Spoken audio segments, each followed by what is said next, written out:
The sound was unmistakable. A sharp crack that echoed across the soundstage, cutting through the hum of lights and the murmur of crew members. Dean Martin looked up from his script, his coffee cup frozen halfway to his lips.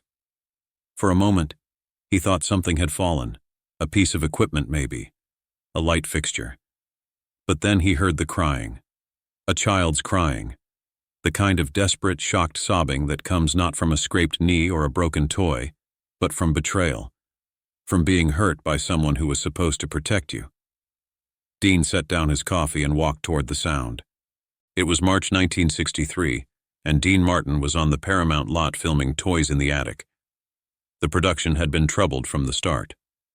Budget problems, script rewrites, tensions between the cast. But none of that mattered to Dean. He showed up, hit his marks, said his lines, and went home. That was the Dean Martin way. Don't get involved. Don't make waves. Stay cool. But on this particular Tuesday afternoon, staying cool was about to become impossible. The crying was coming from Stage 7, where a different production was shooting. A family drama called The Innocent Years, directed by a man named Victor Harwell. Harwell was one of Hollywood's most respected directors. 3 Academy Award nominations, a reputation for getting incredible performances out of his actors. Studios loved him because his films made money. Actors loved him because he made them look good.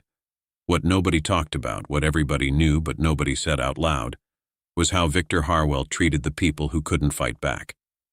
Dean pushed open the heavy soundstage door and stepped inside. It took a moment for his eyes to adjust to the darkness. The set was dressed to look like a 1950s living room, all floral wallpaper and wooden furniture. Lights hung from the ceiling like mechanical stars. And in the center of it all, surrounded by frozen crew members and silent actors, stood Victor Harwell and a small boy. The boy was maybe 8 years old. Blonde hair, blue eyes, the kind of face that belonged on a cereal box or a Norman Rockwell painting. His name was Timothy Marsh, though Dean didn't know that yet. What Dean did know, what he could see from across the soundstage, was the red handprint blooming on the child's cheek. And he could see Victor Harwell, his hand still raised, his face twisted with rage. "I told you to hit the mark on the word father, not after it," Harwell was screaming.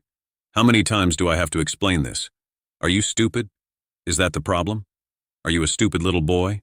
Timothy was trying to speak, trying to apologize, but the words kept getting caught in his sobs. His small body was shaking. He looked around the room, desperately searching for someone to help him, but nobody moved. The crew members stared at their shoes. The other actors looked away. The script supervisor clutched her clipboard like a shield. Everyone knew what was happening. Everyone was pretending they didn't. Dean felt something shift inside him, something cold and dangerous that he usually kept buried beneath layers of charm and indifference. He thought about his own children at home. He thought about what he would do if anyone ever touched them like that. He thought about his father, Guy Crocetti, who had worked himself to the bone in a steel mill so his kids would never have to bow to anyone. He started walking toward the set. His footsteps were quiet, unhurried, but something about them made people turn. The crew members parted like water. The actors stepped aside. And Victor Harwell, still focused on the crying child in front of him, didn't notice anything until Dean Martin was standing right beside him. "That's enough," Dean said. Harwell spun around, his face cycling through surprise, annoyance, and finally recognition. Dean Martin, the singer, the movie star. What the hell was he doing on this set? "This is a closed set," Harwell said, straightening his jacket, trying to regain his authority. "I don't know what you think you saw, but this is none of your business. I saw a grown man hit a child. That makes it my business. It was a corrective tap. The boy wasn't following direction. Sometimes children need discipline. Surely you understand that, Mr. Martin. You have children of your own, don't you?" Dean looked at Harwell for a long moment. His expression didn't change. His voice stayed calm. But something in his eyes made Harwell take a step backward. "I have 7 children," Dean said quietly, "and if any man ever put his hands on one of them, I would break every bone in his body. Slowly, one at a time, and I would enjoy it. The soundstage was absolutely silent. Nobody moved. Nobody breathed. Victor Harwell's face had gone pale, but he was trying to maintain his composure. Now listen here, Martin. I don't know who you think you are, but I'm the director of this picture. I have complete authority over this set, and I don't need some crooner telling me how to do my job. Dean ignored him. He walked past Harwell and knelt down in front of Timothy Marsh. The boy flinched instinctively, expecting another blow, but Dean's voice was gentle. "Hey, buddy. What's your name?" "Timothy," the boy whispered. "Timothy. That's a good name. I'm Dean. Listen to me, Timothy. You didn't do anything wrong. You understand? Nothing that happened here is your fault." Timothy's lower lip trembled. "But I missed my mark. I keep messing up. I'm not good enough. Let me tell you something about marks and lines and all that stuff. I've been doing this for 20 years, and I still mess up. Just last week I called my co-star the wrong name for an entire scene. You know what we did? We laughed about it and tried again. That's how it's supposed to work. Anyone who tells you different, anyone who hurts you for making a mistake, they're wrong. Not you. Them." Dean reached into his pocket and pulled out a handkerchief. He gently wiped the tears from Timothy's face, careful to avoid the red mark on his cheek. "Now I need you to do something for me. I need you to go with that nice lady over there." He pointed to the script supervisor. "She's going to take you to get some ice for your face, and then she's going to call your parents. Can you do that?" Timothy nodded. "Good boy. Go on now." The script supervisor, a woman in her 40s named Margaret Chen, hurried over and took Timothy's hand. She led him away from the set, shooting a look of pure gratitude at Dean as she passed. At least someone was finally doing something. Dean stood up and turned back to Victor Harwell. The director had used the moment to compose himself. He was standing straighter now, his jaw set, his eyes hard. "That was very touching, Mr. Martin. Very heroic. But I wonder if you realize what you've just done. Do you have any idea who I am? Do you know how many powerful people in this town owe me favors? I could destroy your career with a single phone call." Dean smiled. It wasn't a warm smile. "You could try. This isn't a game. I've ended careers before. Actors who thought they could challenge me. Producers who tried to interfere with my process. They're all gone now. Forgotten. Is that what you want? To be forgotten?" Dean took a step closer to Harwell, then another, until they were standing face to face, close enough that Dean could smell the coffee on the director's breath. "Let me tell you what I want," Dean said, his voice barely above a whisper. "I want you to listen very carefully because I'm only going to say this once. If you ever touch that boy again, if you ever touch any child again, I will find out. And when I find out, I won't go to the studio. I won't go to the press. I'll come to you. Personally. And I promise you, Victor, I have friends who make your powerful connections look like a church social committee. Friends who don't care about Academy Awards or box office returns. Friends who solve problems permanently." Harwell's face went white. Dean Martin was connected to the Rat Pack. The Rat Pack was connected to certain businessmen in Las Vegas and Chicago. Businessmen whose names were never spoken aloud. Businessmen who could make people disappear. "You wouldn't," Harwell whispered. "Try me." They stood there for a long moment, two men locked in a silent battle of wills. Around them, the crew watched with wide eyes. This was the kind of thing that happened in movies, not in real life. Dean Martin, the easygoing singer, the king of cool, threatening a powerful director on his own soundstage. Finally, Harwell looked away. His shoulders slumped. The fight went out of him like air from a balloon. "Fine," he muttered. "I'll be more careful with the boy." "No, you won't. Because you're not going to work with that boy anymore. You're not going to work with any child anymore. In fact, I think it's time you took a vacation. A long one. Maybe permanent. You can't make me quit. I have a contract. I'm not going to make you do anything. But here's what's going to happen. Tomorrow morning I'm going to have breakfast with Jack Warner. We're old friends. I'm going to tell him what I saw today. And I'm going to suggest that the studio might want to look into some of the other rumors about you. The ones that have been floating around for years. The ones nobody talks about because they're afraid of you. Harwell's face cycled through several emotions. Fear, anger, desperation. Those are just rumors. Nothing was ever proven. Maybe not. But you know what ruins a man in this town? It's not proof. It's whispers. It's doubt. It's when people start asking questions and looking at you differently. You've spent 20 years building your reputation. I wonder how quickly it would crumble if the right people started whispering. Dean turned and walked toward the exit. He was almost at the door when Harwell called out. "Martin, this isn't over. You think you've won something here, but you haven't. I'll recover from this. I'll come back stronger. And when I do, I'll remember what you did today." Dean stopped. He didn't turn around. He just stood there for a moment, silhouetted against the light streaming in from outside. "No, Victor, you won't come back. Because here's the thing about men like you. You're only powerful as long as people are afraid of you. But fear is a funny thing. Once one person stops being afraid, others start to notice. They start to think, maybe I don't have to be afraid either. Maybe I can speak up too." He turned his head slightly, just enough for Harwell to see his profile. "I'm not afraid of you, and after today I don't think anyone else will be either." Dean walked out of the soundstage and into the California sunshine. Behind him, he could hear Harwell shouting something, but the words were muffled by the closing door. It didn't matter. What mattered was the boy. What mattered was making sure this never happened again. True to his word, Dean had breakfast with Jack Warner the next morning. He told him everything. He described what he had seen, what Harwell had said, what the crew had witnessed. Warner listened in silence, his face unreadable. When Dean finished, Warner asked one question. "Are you sure you want to do this, Dean? Harwell has a lot of friends. This could get messy." "Jack, I've got a daughter about that boy's age. If it were her on that set, I'd want someone to speak up. I'd want someone to do something. So that's what I'm doing." Warner nodded slowly. "I'll look into it. Quietly.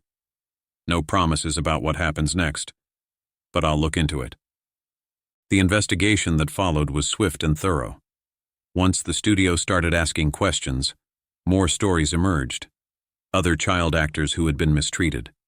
Other crew members who had witnessed abuse but stayed silent out of fear. The whispers Dean had predicted became a roar. Within 3 months, Victor Harwell was finished. His contract with Paramount was terminated. Other studios refused to hire him. Projects he had been attached to suddenly found new directors. The man who had terrorized child actors for decades was finally being held accountable. Harwell tried to fight back. He threatened lawsuits. He called in favors. He gave interviews claiming he was the victim of a witch hunt led by jealous rivals. But nobody listened. The tide had turned, and there was no turning it back. In the summer of 1963, Victor Harwell left Hollywood for good. He moved to Europe, supposedly to work on international productions, but no films ever materialized. He died in 1978, in a small apartment in Paris, alone and forgotten. The 3-time Academy Award nominee didn't even warrant an obituary in the major trade papers. But the real story, the part that made this more than just a tale of Hollywood justice, was what happened to Timothy Marsh. After the incident on the soundstage, Timothy's parents pulled him from the innocent years. They considered quitting the business entirely. Their son had been traumatized, and they blamed themselves for putting him in that situation. But a week after the incident, they received a phone call. "Mrs. Marsh, this is Dean Martin. I was wondering if I could stop by and see how Timothy is doing." Dean visited the Marsh family at their modest home in Burbank. He brought gifts for Timothy, toys and comic books. But more importantly, he brought time. He sat with the boy for 2 hours, talking about baseball, about movies, about what it was like to be famous. He never mentioned what had happened on the set. He just treated Timothy like a normal kid, not a victim, not a problem to be solved. Before he left, Dean spoke privately with Timothy's parents. "Your boy has talent. Real talent. I saw it even in those few minutes on the set. But right now, he's scared. He thinks he's not good enough. He thinks what happened was his fault." "We've told him it wasn't," his mother said, her voice breaking. "We've told him 100 times." "I know. But sometimes kids need to hear it from someone outside the family. Someone who's been in this business a long time." Dean paused. "I'd like to help.